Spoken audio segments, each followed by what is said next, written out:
Mesdames, Messieurs, bonsoir et bienvenue à cette édition d'information dominicale sur CamNews 24.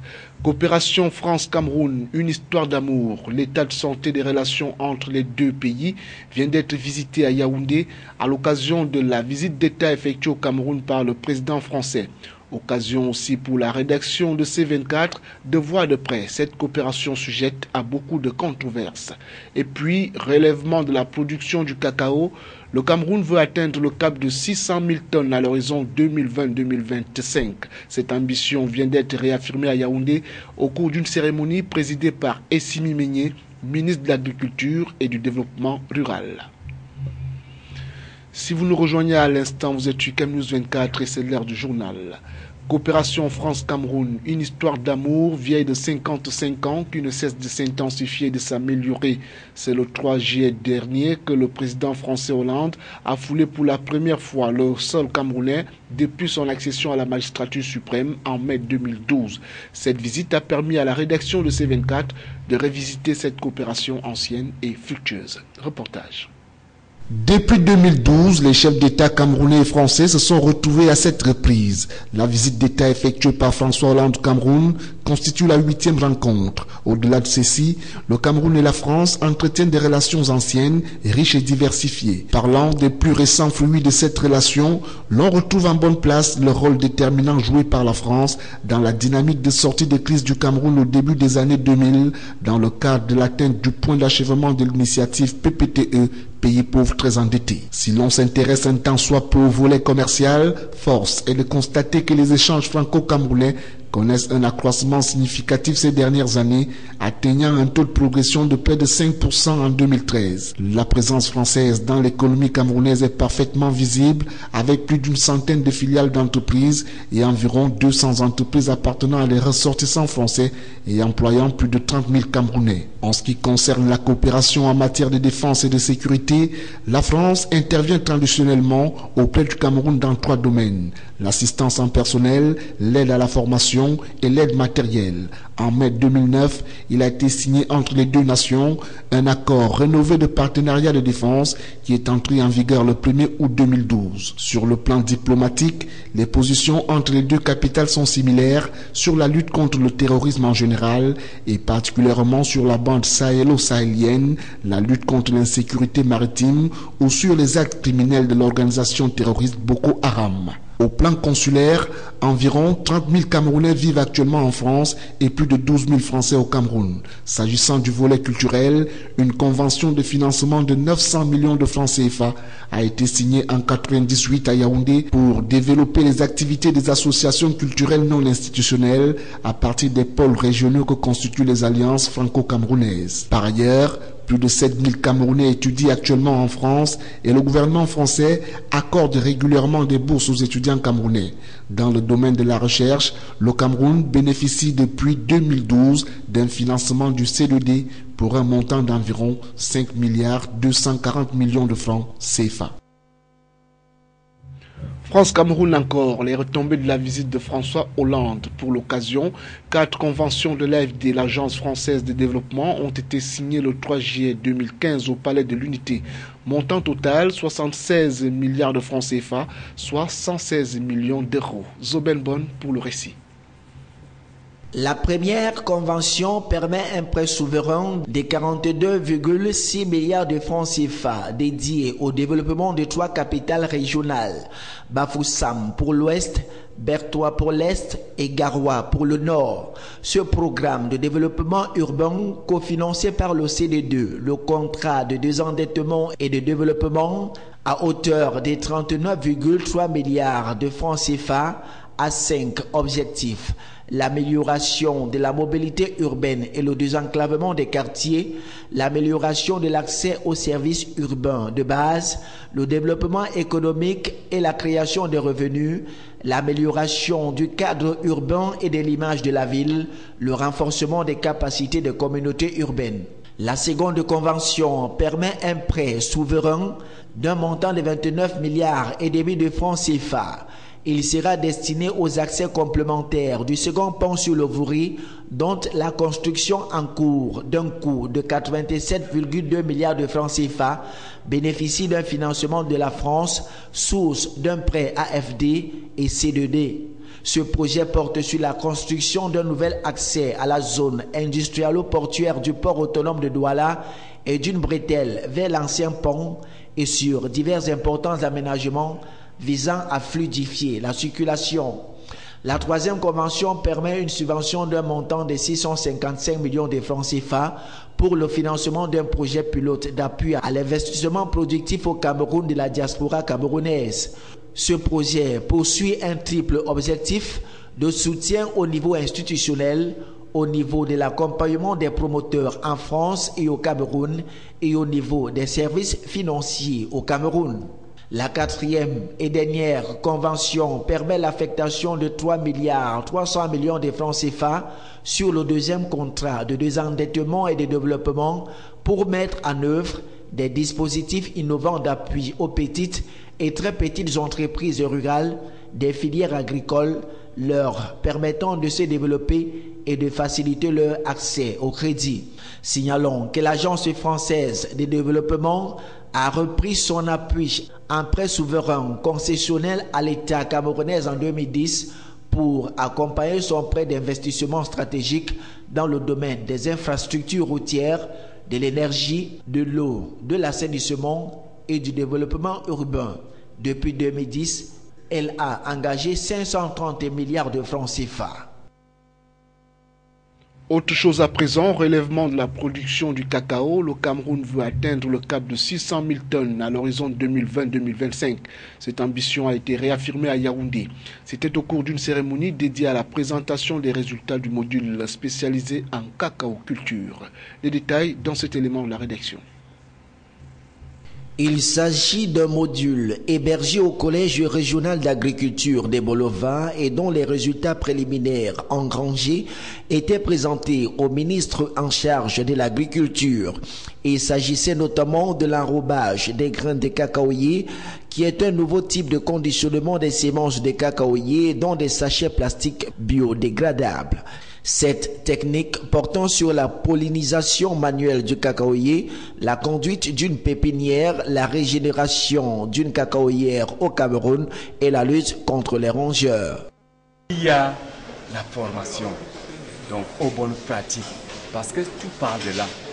Donc le facteur humain constitue le premier facteur de modernisation. Il faut avoir les producteurs aptes à mettre en œuvre la culture de seconde génération. Donc, à mettre en œuvre les bonnes pratiques, n'est-ce pas, qui concourent à l'augmentation, n'est-ce pas, de la production.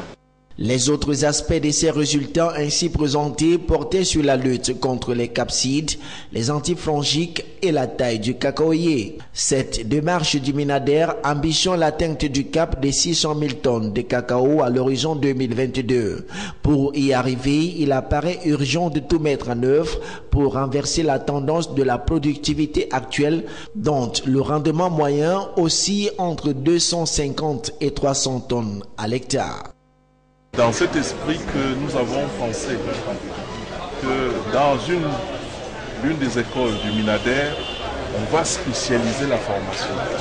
Donc, au collège régional d'agriculture de Bolova, nous avons décidé d'y introduire principalement la formation sur le cacaoyer et sur les produits du cacao.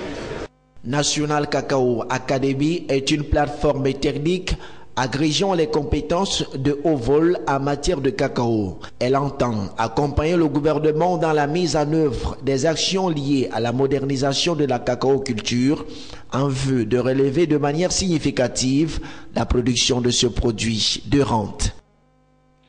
Lutte contre Boko Haram, la chaîne de solidarité s'intensifie.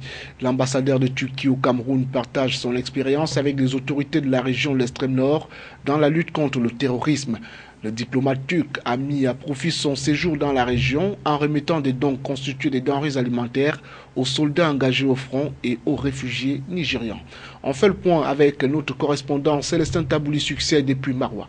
Turquie, qui a fortement souffert du terrorisme pendant plus de 30 ans, ne veut laisser seul le Cameroun dans son processus de combat contre le terrorisme. La déclaration est de l'ambassadeur de Turquie au Cameroun en visite de travail dans la région de l'extrême nord. Omer Farouk Dogan a expliqué que la Turquie veut partager son expérience avec le Cameroun en ce temps de crise sécuritaire qui pèse sur tous les pays et plus singulièrement dans sa partie extrême nord. C'était au cours des échanges avec les autorités locales de la région ce mardi 30 juin à Maroua. Le diplomate turc a également procédé à la remise des dons destinés aux soldats camerounais engagés au front contre Boko Haram et aux réfugiés nigériens installés à Minawao, lesquels dons constitués essentiellement des denrées alimentaires et autres produits de grande consommation courante sont mis gracieusement à la disposition des bénéficiaires par l'association camerounaise pour l'aide et la solidarité ACAMAS financée par la Turquie et TICA, une agence de coopération turque. Le peuple turc, à travers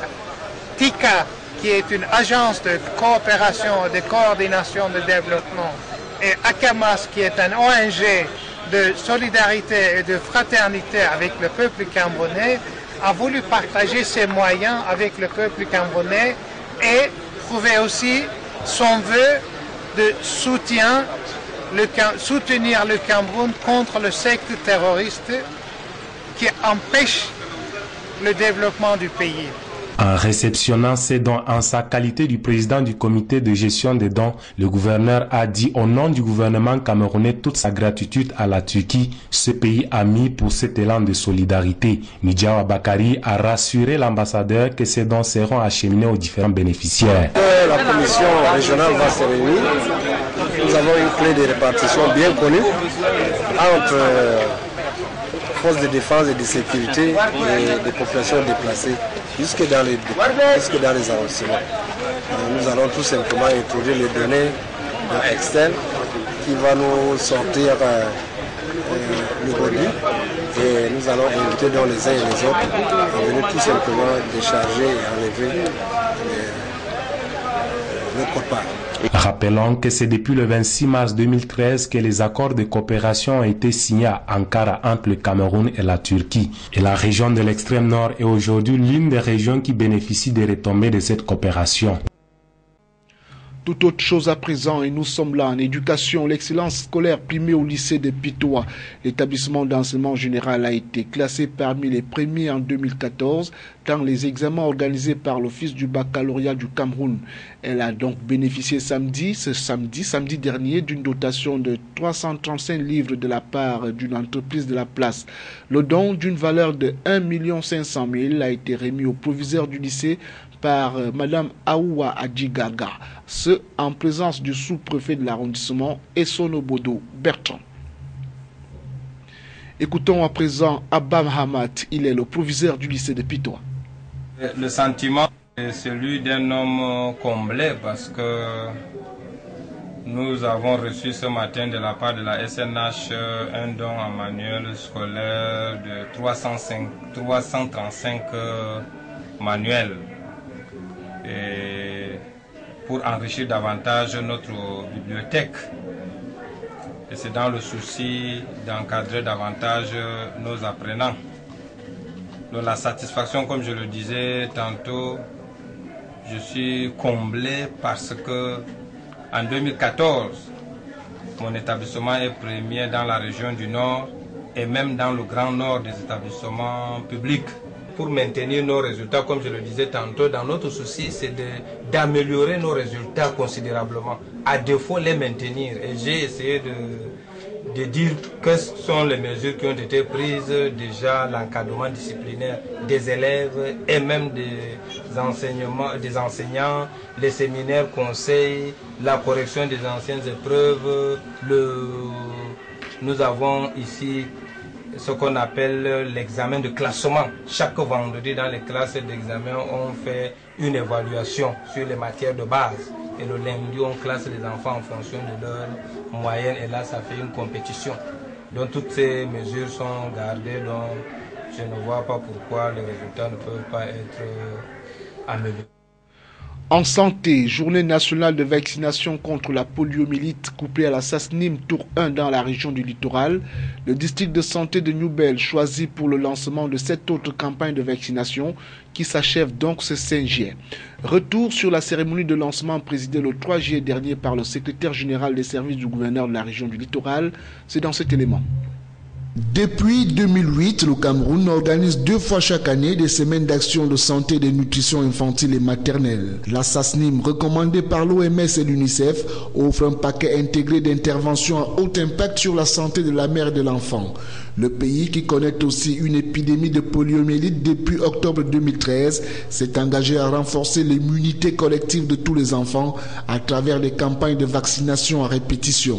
Voilà qui justifie la tenue en ce mois de juillet 2015 du second tour des journées nationales de vaccination contre la poliomyélite couplé à la SASNIM Tour 1. Le choix du site de lancement des JNV couplé à la SASNIM dans la région du littoral confirme la détermination manifeste des pouvoirs publics à mettre hors d'état de nuire la poliomyélite.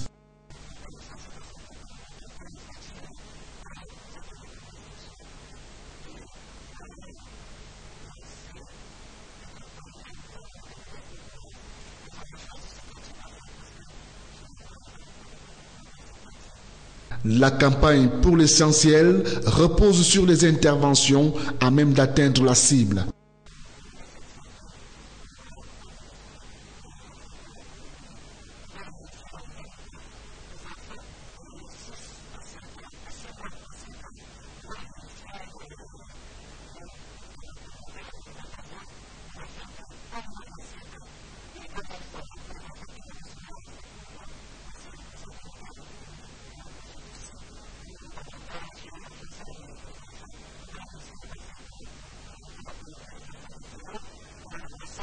Qu'en est-il alors des objectifs de cette campagne qui s'achève le 5 juillet prochain?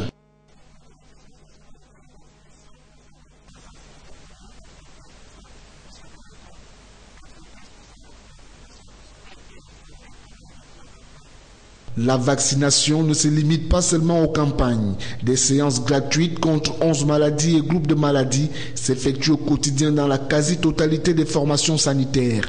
Les parents sont vivement encouragés à y conduire leurs enfants selon le calendrier de vaccination en vigueur. Et c'est sur ce que se referme cette édition d'information dominicale sur CamNews 24. Mesdames, Messieurs, bonne fin de week-end à tous et bon début de semaine. Au revoir.